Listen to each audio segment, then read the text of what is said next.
I'm Dr. Kristin Jackson. I'm so grateful you took some time to join me for this webinar. And if you're here, chances are your sleep has changed.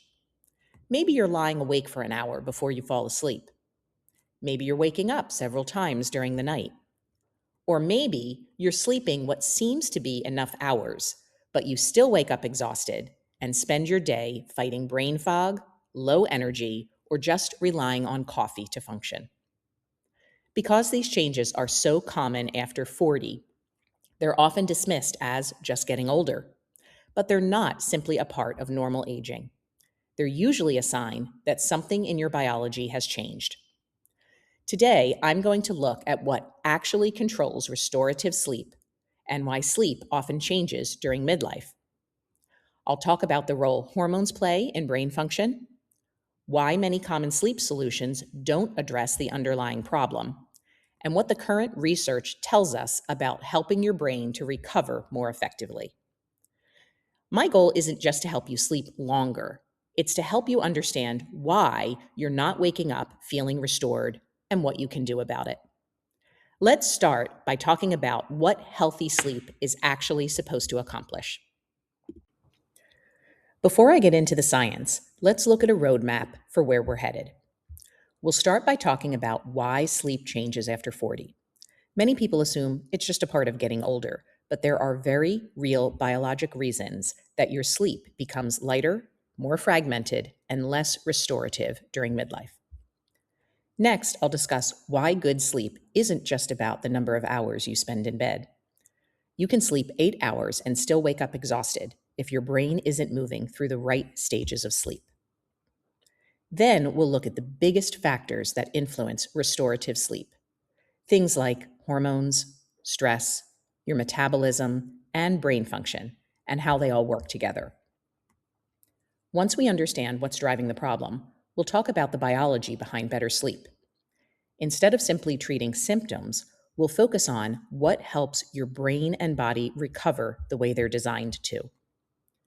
Finally, I'll introduce some of the newer approaches we're using to support brain health, neuroplasticity, and deeper, more restorative sleep as a part of a comprehensive treatment plan. By the end of the webinar, my hope is that you'll not only understand why your sleep has changed, but you'll leave with practical strategies you can begin using right away. Let's first understand what healthy sleep is actually supposed to do. Most people think that sleep is simply turning off your brain for 8 hours. But sleep is actually a highly organized process where your brain cycles through different stages every 90 to 120 minutes. During a typical night, you'll complete about 4 to 6 of these cycles. Each stage has a very different job. First, we have our circadian rhythm. This is your body's master clock. It's influenced primarily by light and darkness, but it's also affected by meal timing, exercise, stress, travel, and even when you use your phone at night. Its job isn't actually to make you sleep. Its job is to tell your body when to be awake and when to prepare for sleep. This is a very old, ingrained system in our brain that tells us to wake with the sunlight and rest in the dark. A healthy circadian rhythm allows your brain to release melatonin in the evening and lowers your body temperature, which prepares you for deep restorative sleep. Then, melatonin falls as we sleep, which helps us wake up when the sun is rising. Our bodies should be very attuned to this day-night cycle. But simply falling asleep isn't enough. Once you're asleep, your brain begins moving through predictable stages called sleep architecture.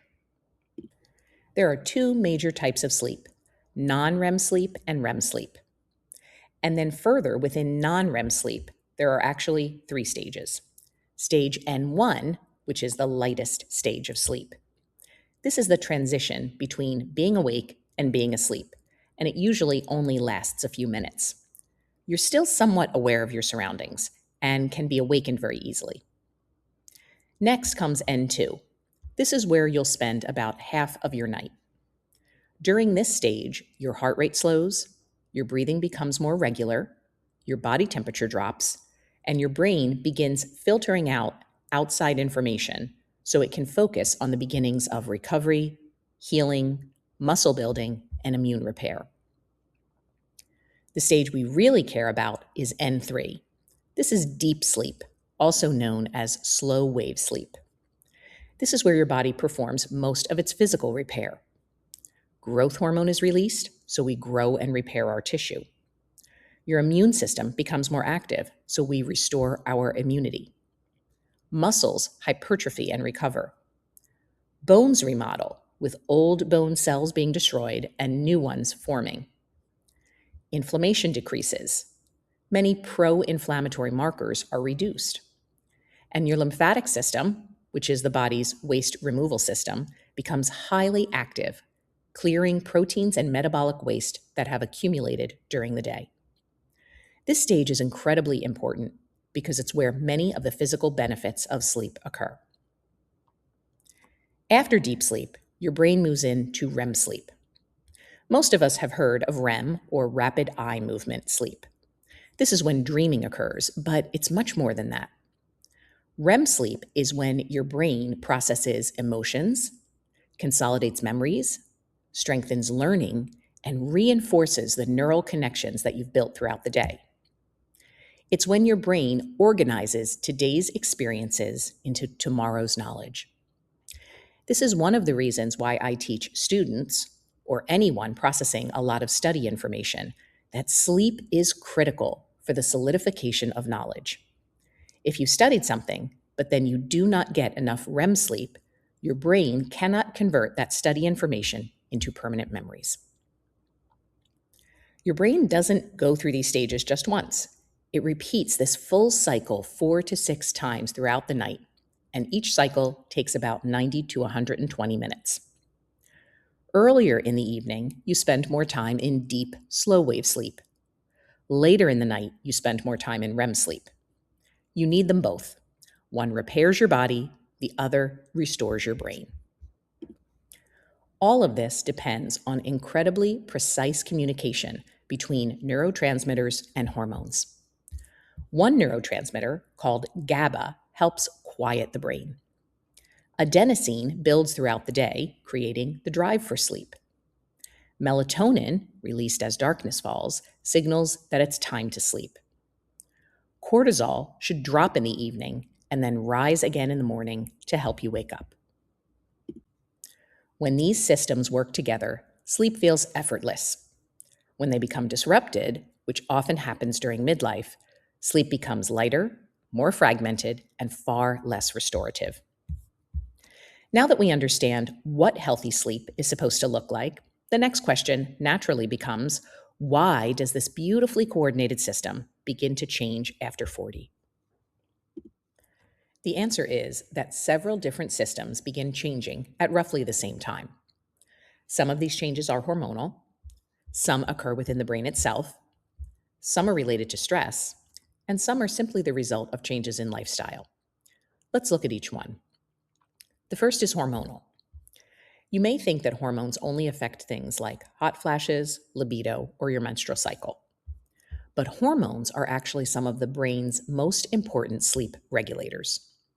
Let's start with progesterone, because it's one of the first hormones to change in women. Progesterone is such a calming hormone. It enhances the activity of GABA, one of the brain's primary calming neurotransmitters, helping to quiet your mind and prepare your brain for sleep. Progesterone often begins declining in the early to mid-40s, sometimes years before your periods become irregular. So even though your menstrual cycles may still seem normal, your brain may already be losing one of its most important calming signals.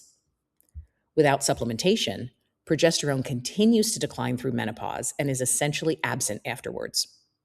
For many women, that contributes to difficulty falling asleep, nighttime awakenings, increased anxiety, and the feeling that your brain simply won't shut off at night. Estrogen is also a major player in healthy sleep, but it works differently than progesterone. Whereas progesterone is calming, estrogen helps maintain the neurotransmitter systems that regulate our mood, sleep, and cognitive function. It supports the production and activity of another neurotransmitter called serotonin, which is involved in mood regulation and the production of melatonin. In fact, many women in perimenopause or menopause are told that they need an antidepressant called an SSRI. These drugs increase serotonin in the brain and make us feel happier. But many of us in menopause don't need an SSRI. We need our own biologic estrogen back, which will raise serotonin on its own. Estrogen also influences acetylcholine, which is important for memory and REM sleep, and helps healthy dopamine signaling, which support motivation, focus, and mental clarity. So while progesterone helps to quiet the brain, estrogen helps the brain communicate efficiently. So while progesterone helps to quiet the brain, estrogen helps the brain communicate efficiently. Together, they create a neurochemical environment needed for restorative sleep, emotional resilience, and cognitive performance. Testosterone is also important for healthy sleep in both women and men. Testosterone is important for muscle and libido, but it also plays an important role in energy, recovery, mood, and the quality of restorative sleep. Healthy testosterone levels help support muscle repair during deep sleep, maintain healthy brain function, and contribute to waking feeling energized rather than fatigued. Many women on testosterone replacement notice fewer night sweats and less nighttime wakening, which allows them to spend more uninterrupted time in the deeper stages of sleep where your brain and body recover. Like estrogen and progesterone, testosterone isn't simply a reproductive hormone. It's another piece of the puzzle that helps create the biologic environment for sleep. Another major factor is chronic stress. Our nervous system has two primary operating modes. The sympathetic nervous system is our fight or flight response.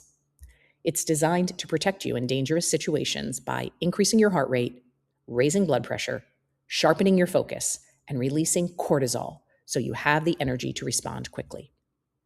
That's exactly what cortisol is supposed to do. It's not a bad hormone. Cortisol is keeping us alive. The problem is that many of us spend far too much time in this state. Your brain cannot differentiate the stress from deadlines, financial worries, and constant notifications from our phone from the stress of, say, fighting a predator. The brain senses all of that stress as danger and will release cortisol to keep us at the ready. Instead of shifting into the parasympathetic nervous system, or our rest and digest mode, we stay stuck in fight or flight. When that happens, cortisol remains elevated into the evening, exactly when it should be falling to allow your brain to transition into sleep. High evening cortisol makes it difficult to quiet the mind. You may feel physically exhausted, yet your brain continues racing because it's still receiving the signal to stay alert. There's another important connection. Cortisol and progesterone have an inverse relationship. During periods of chronic stress, the body prioritizes cortisol production over progesterone. At the same time, progesterone is already declining during perimenopause. The result is a double hit. Cortisol stays elevated while one of your brain's important calming hormones continues to fall. That combination often shows up as difficulty falling asleep, waking in the middle of the night, increased anxiety, or the feeling that your brain simply won't turn off. So we don't want to eliminate cortisol. We want to restore the natural rhythm. High cortisol in the morning to help you wake up, and low cortisol at night, so progesterone and your parasympathetic nervous system can prepare your brain for sleep. A third factor is that the brain itself changes with age. Naturally, our production of serotonin and GABA gradually decline. Melatonin production can become delayed or decreased. And research shows that we gradually spend less and less time in deep, slow-wave sleep as we get older. If you remember from previous slides, that's the stage responsible for physical repair, growth hormone release, immune function, and brain waste clearance. When deep sleep decreases, people often notice that they simply don't wake up feeling refreshed. Finally, there are lifestyle factors. Most adults become less physically active over time. We gradually lose muscle mass. We spend more time indoors under artificial lighting. We're exposed to screens later in the evening. We may have more responsibilities, more stress from children or families, or we may need to wake during the night to care for aging parents.